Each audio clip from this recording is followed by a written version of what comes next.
oh, it's a book about faith and so positive and the Lichtgestalt, quite the opposite. It is actually a very destructive book. Because there's nothing you take home. No moral insight, no sustaining message. It's an empty book. It's empty. Well, I like the touch where the mother, when told that Percy had died, sort of responded, well, He's coming back. Don't Don't worry about it. He'll be back. He'll be back. Right. He'll be back. Of course, That is the promise. But she is at this point, of course, completely senile, which is why she can make this comment. And if you have, and this is now you come back to this interpretation of the Christmas story as nihilism. That's what it is. It's the perpetual longing. It is a promise that is never fulfilled. Or that Walser now, and here's now a historical comment, okay, if you can say that, you can say this, it's a promise that he knows in the 21st century is not going to be fulfilled. There's no reality content to that, there is no experiential content to that. If you look at the experiential content of the Christmas story, you get the Kain's version, Kain and Abel. You get the one who cannot cope with the economic pressures, and with the ostracism, and who wants to kill the child. So it's a very complex, really rambling book, and the idea that German critics responded with so positively and thinking that in old age Walser has gotten religion, I think nothing could be further from the truth. This comes after the book, his other great book before that was Ein liebender Mann, where you get a 73-year-old Goethe who falls in love with a 19-year-old Ulrike von Levenzow and gets turned down, which was clear to Goethe even then that this is a longing, a desire that cannot be fulfilled. And the result of it was, and this is why you can only write out of desire, out of mangel, was the Marienbader Elegie, some of the greatest love poems that were ever written. When he goes back, when he leaves Marienbad, he writes down basically in the coach. I'm not really, but this is sort of like a metaphor. And the same is true here. But all you get, and this is why the Salsa setting, as a result, there's no great work of literature coming out. There's nothing that Percy leaves behind. All we have is this book and those sermons that are given. The sermon that you have to accept the pain and respond with love. That's not working. Just to think about for a moment, do you think, is there anything in Percy's sermon that maybe we should take away a message about this making thinking and speaking come at the same time as a way of really connecting with other people and just sort of letting people know what's going through your mind as it's going through your mind? That was sort of a carryover of that theme of Selbstgespräch from last time. That's right. Except that if you're not really good, people will not listen to you. Because ultimately, people will not be interested in what you have to say about you as you. You will only connect to people if you hit a raw nerve. That means if you hit on something that they will want to hear, because it reflects on something that is absent in their own lives. I think that's the only way. If you're thinking about how does a speech work, then how can you keep your audience? Either you tell a great story with a solution at the end, you have a mystery and you evolve it and you have suspense and you give them a solution at the end, or you say something that hits a nerve with them, something that responds to a need they have. So I'm going back to Walser's formulation, otherwise they will not be sitting here listening. You all have this need that you're going to be confronted with this guy, right? And also you put a lot of effort into reading Walser, and so you're here, and you're hoping that I'm telling you how to read him. And unfortunately I have this message that nobody else in Germany had, which is that this is a very bleak and a very negative book. It is a book of old age, but also a book of great disappointment. But it's also a book about that desire. It's only desire that keeps you alive. And writing is a response to desire. What is desire? It is that you want something that you don't have. And writing brings into being what you never had, but in sublimated form. It is never the object itself, it is only an ersatz, it's only a substitute. So all art is a substitute for something that you can't have. So it's pure Freud. I mean, it's it's nothing but that. Now, you see it so negatively. I haven't read the book. I wouldn't ever see that. It's much to come. I know, you won't see it. Okay. But if the German critics did not see what you're seeing, am I wrong? No. Would that show that you see in the book what you bring to it? And if you I saw it, but if you bring all this out, Yeah. and maybe they don't have that. No, I think it's, I think I have a great privilege. I have endless time.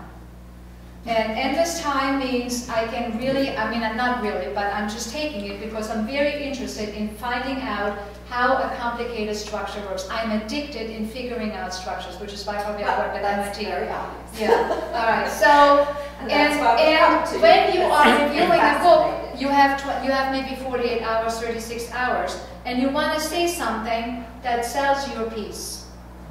And something positive always sells a piece. You cannot announce this book to the world in a, let's go see what the advertisement is. No, it's just a story all down. Does anyone have the advertisement? I didn't bring it with me. It was maybe it's in here. Maybe they sent it to me in here. For the book. Yeah. Okay, so this was sent to me by Rowohlt. This is how they announce it. Okay. Dieses grandiose Alterswerk ist mit der Erschaffung einer Diesseitsreligion befasst. Ein tollkühnes Unternehmen. This grandiose work of old age is concerned with the creation of a religion of immanence, eine Diesseitsreligion, as if that makes no sense at all. Ein tollkühnes Unternehmen, das ist a very daring book. Ein Buch wie noch keines, a book like no other. Walsers neuer Roman, this was actually the original advertisement. Walsers neuer Roman ist ein Liebesevangelium. Walsers new novel is a gospel of love. Nothing could be further from the truth. This is, if anything, it's a gospel of desire, and desire always means that you suffer. This is what's so interesting about desire. On the one hand, you suffer, but on the other hand, it's the only way to be alive. If you have no desire, might as well be dead. Desire satisfied is nothing. It's like eating a piece of Halloween candy. Afterwards, you feel sorry, you know? But if you still have it, you can still look at it. It's great. I mean, that's kind of the way it works. And this is ultimately Walser's great theme. Writing is a response to desire. Desire means you want something that you don't have. What could be clearer? And now we have the Rechtfertigung, and that will be very interesting what he does with Rechtfertigung. So he's going to show up, and on November 9, I'm going to close with that, and on November 9, he's going to give this talk, which he calls about justification. And it's supposedly all about religion, right? Now think about that you just read a book in which 3 people in different ways were writing a Rechtfertigung, a kind of apology, apologia pro vita sua, an apology for their life, an explanation of their life, but that's not the kind of Rechtfertigung that he means. In the course of his talk, what you get is that the term Rechtfertigung, we all think when he shows up on November 9 and talks about Rechtfertigung, here comes somebody who's German, he's born in 1927, and it's November 9, he's going to talk about how has he lived his life, right? But that's not what he's going to do. He's going to talk about this a little bit, and how he will talk about 2 people, in a section of his talk, he'll talk about 2 people of whom he is very jealous. He's jealous because he feels they got the dope on things. Sie haben recht. They have opinions. They're very strong opinions, and they say them, and he can never have an opinion. He's looking in on them. He sees these 2 guys, actually 2 guys, these 2 guys, and he's there, and he's very jealous. We're having our classic situation of Walser looking in on 2 guys, and he's very jealous because he feels something that he has not. But in the course of his talk, the term Rechtfertigung shifts. And it is no longer what we think as Rechtfertigung, that I am justifying how I have lived my life, but it takes on a theological meaning. And in the theological meaning, which he defines through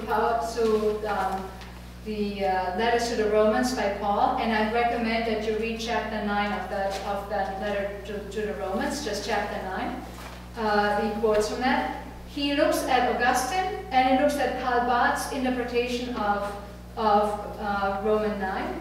And Rechtfertigung shifts to the administration of grace. When are you worthy to be redeemed? What can you do to be redeemed? So Rechtfertigung becomes redemption, salvation. In fact, it's a theological term. To be gerechtfertigt means that you are ready to receive grace. What is grace? And that's what the talk is about. What is grace? Well, in Romans 9, Paul says, grace is, you are ready to receive grace in response to your faith in Christ. So when you look at the Caravaggio painting, those pilgrims in adoration of Mary show faith. And the response to that would be that they are saved, because you can be saved through faith. Augustine says, cannot be.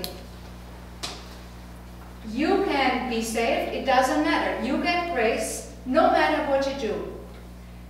You don't have to have faith, and you cannot be saved through good works. One of the things that is, and that's very radical, Augustine, and Walser picks it up. One of the things that will not work, you cannot be moral. You cannot behave in a moral way and fulfill all of the Jewish laws and expect that you will be saved. No such thing. Grace is not given as a response to what you do. It is just given as a gift. And in fact, even if you were a sinner, you may be saved. Augustine, the radical thing that he said was that grace is already predetermined for some people, and it doesn't matter what you do. It doesn't matter what you do. Matter. Some are saved and some are not saved, and it doesn't matter what you do. You cannot do anything to earn grace. Cannot do anything. Now, to say this, we discussed that on November 9. I want to put this in your heads because I am not going to bring it up. It's a very radical saying, because some died and some didn't. Some are saved and some are not. Okay, now think about Balsam, and you now know, only you, nobody else, will know that this is a very clever and very crafty man who never shows up unprepared. He is not like Percy. He pretends he's like Percy, and he is letting the language drive his work. But unlike Percy, he knows that you need to calculate your audience in order to achieve an effect. And this talk that he is giving comes in response to a very long-running discussion he's had with me, a Jewish-Christian dialogue about ways of being saved. And I am arguing all you have to do is, as we Jews believe, we don't have any truck with the life ever after or the insights. If you are a decent moral human being and you fulfill your 613 mitzvot, your 613 laws and all the other laws that we have in our 60 volumes of the Talmud, you are a moral human being. And that is reward in and of itself, because you can look yourself in the mirror the next day. You have done your duty to the next person, to your neighbor. But the Christians say, but that is not enough, because there is the world to come. And you've got to do something about that. But that would mean that you would have to look into someone's heart and see how that person has faith. And then you get big brothers watching you kind of theory. Anyway, Augustine does away with all of this and says it doesn't matter what you do.